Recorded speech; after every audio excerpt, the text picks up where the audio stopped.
Olá, olá! Abrimos mais uma edição do nosso JS e essa ampla cobertura que nossos canais estão fazendo aqui em relação ao atentado sofrido pelo ex-presidente dos Estados Unidos, Donald Trump, tá? Isso aconteceu ontem, nós falamos aqui, nós noticiamos no nosso plantão do JS e vamos agora atualizar para vocês algumas informações que já foram aí saindo a respeito deste ataque, né, dessa tentativa de assassinato sofrida por Donald Trump no estado da Pensilvânia. Ontem nós falamos aqui de uma tal ligação.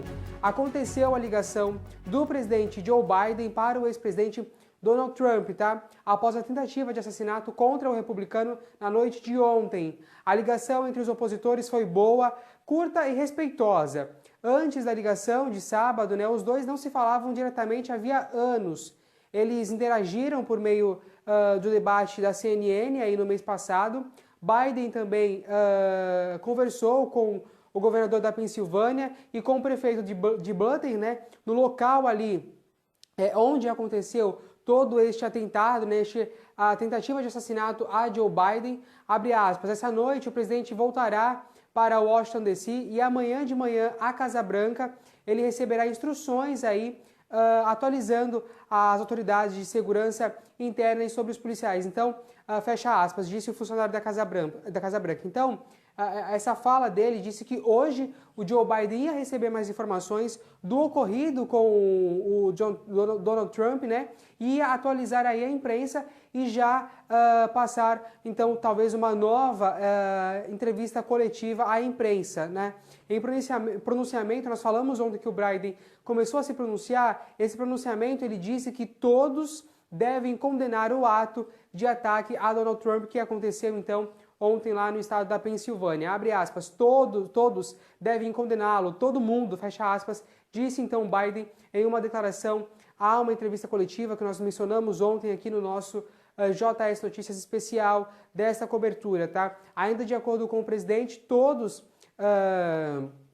as agências do governo federal estão investigando o assunto, né, que foram enviados aí para as autoridades para poder saber o que realmente tem acontecido neste ataque, né, o porquê, o que motivou, já que o atirador, né, foi abatido. Nós vamos falar dele daqui a pouco nessa cobertura especial de domingo do nosso JS aqui pelo DNR TV e também pelo Jefferson Santos TV, além da TV Rabelo. E olha, o democrata disse ainda que, abre aspas, tem uma opinião, fecha aspas, sobre esse tiroteio no comício do ex-presidente Donald Trump, né, na Pensilvânia. Foi uma tentativa de assassinato, mas que ele não ia falar ainda, já que não tinha os fatos suficientes para poder comentar. Então, o Joe Biden disse que tem uma opinião, mas que ainda não vai emitir essa opinião, uma vez que não tem todas as informações sobre o ocorrido, né? Foi o que eu acabei de falar. O porta-voz da Casa Branca disse que ele vai hoje, domingo, receber tudo que é informação para daí sim fazer uma nova coletiva de imprensa e falar um pouco mais sobre o ocorrido.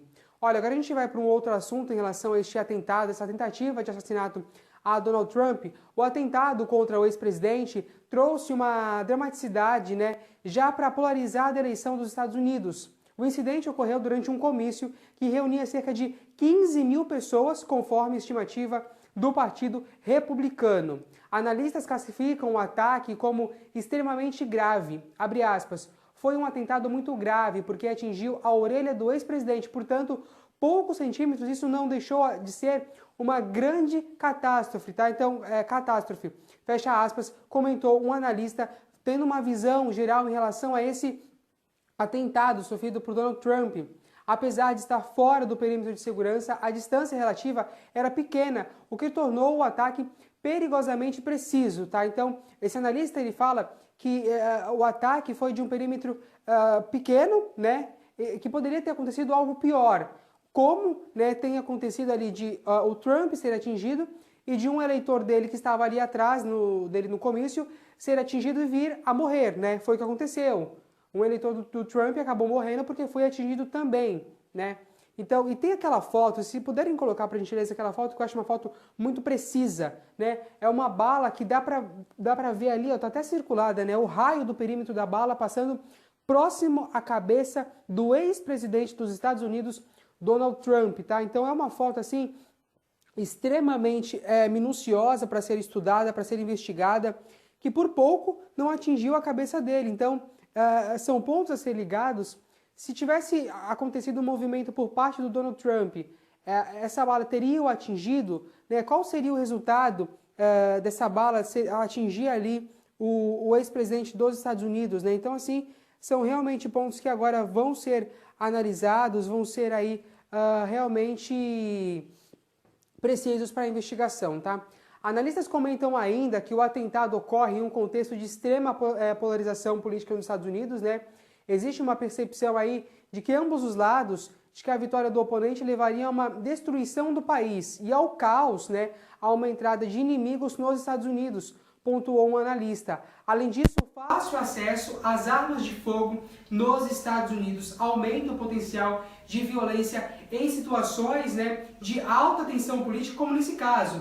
Os Estados Unidos está passando por uma polarização e essa liberdade em relação à arma aumenta essa tensão política, né? Em picos de tensão política, o que pode vir a acontecer? Uma tragédia novamente, né? O que vem por aí nesse momento tão polarizado na política dos Estados Unidos essa combinação perigosa com a arma, né? Então, foi isso que esse analista analisou, o que ele vem falando em relação ao que ocorreu.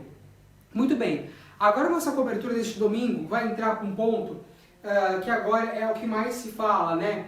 Quem é o atirador? Né? De onde surgiu? Já tem aquele vídeo que ele estava no alto ali de uma casa, né? O que se fala que essa casa tem 2 andares aparentemente.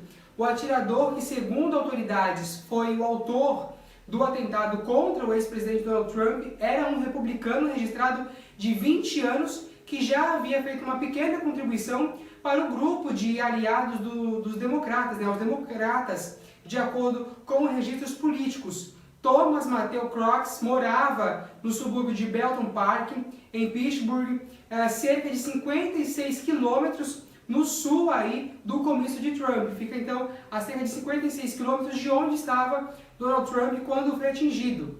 Ele se formou em Belton Park High School em 2022, segundo a reportagem da mídia local e um vídeo da formatura da escola então aí do atirador, o Thomas Matthew, tá? Outra informação que você tem aqui, Crooks foi registrado para votar como republicano, de acordo com uma listagem no banco de dados de eleitores da Pensilvânia que correspondia ao seu nome, idade e endereço. A eleição presidencial deste ano teria sido a primeira em que ele teria idade suficiente para votar. Então, aí vai entrar aquelas perguntas, né? O que se deu a esse atentado a Donald Trump em relação a este menino de 20 anos, né? Que, no meu ponto de vista, ainda é um menino, por mais que já tenha completado a maioridade, é ainda um menino, é muito jovem, né? E outro ponto já que se veio discutir, como nós falamos agora há pouco em relação a essa liberdade de arma que se tem nos Estados Unidos, o quão jovem é a pessoa para ter essa liberdade e praticar tal ato como foi praticado, né? E uma polarização que vem aí revoltando a população a ponto de um jovem de 20 anos pegar uma arma e atirar contra um ex-presidente de um país de uma grande potência como é os Estados Unidos. Olha, registros da Comissão Eleitoral Federal mostram que um doador listado como Thomas Crook, com o mesmo endereço, fez uma doação ao Comitê de Ação Política alinhado aos democratas. Então ele fez uma contribuição em relação ao Partido Democrata, está chamado aí de um projeto de janeiro de 2021. O autor do atentado, o Crooks, aí estava a 150 quilômetros, aliás, 150 metros, perdão, tá? 150 metros. Pera, a gente tem uma imagem, não tem? Desse cálculo? Pode pôr em tela cheia então, por favor, olha só. Essa imagem que nós temos aí, ela mostra o perímetro, né, que foi completamente demarcado. Então tem os 150 metros, onde o Crooks estava de Trump quando realizou os disparos, segundo uma análise que foi realizada, né? E agora, claro, todo esse perímetro aí nos Estados Unidos está, obviamente, interditado, né? Está fechado para que a polícia conclua e comece ali as investigações. Então, já foram noticiados que cães-guias passaram por lá, além de agentes policiais, obviamente peritos irão passar por lá, helicópteros sobrevoaram a área, sobrevoaram a região que está completamente isolada, né? A bandeira dos Estados Unidos, que é aquela foto que tem o Trump ali com a mão erguida, ela continua por lá hasteada, a bandeira continua hasteada por lá, porque literalmente, desde que tudo foi evacuado, foi-se montado um perímetro de investigação, virou uma área de investigação esse perímetro do atentado sofrido por Donald Trump lá na Pensilvânia. E aí, claro, os nossos canais, o Denner TV, o Jefferson Santos TV e também a TV Rabelo fazendo essa ampla cobertura para você. E hoje, domingo, trazendo esses pontos, né? Essas análises do pós-atentado. O que foi noticiado hoje, domingo, né? Qual o rumo da investigação e, obviamente, o rumo que vai se tomar a eleição polarizada nos Estados Unidos e os próximos passos, então, de Joe Biden e também de Donald Trump, tá? A gente vai encerrando, então, mais uma cobertura em relação a esse fato que parou, logicamente, o mundo, né? E não se fala em outra coisa a não ser este assunto. E ao longo da nossa programação você vai acompanhando outras informações aqui pelo Jefferson Santos TV, pelo Denner TV e também pela TV Rabelo.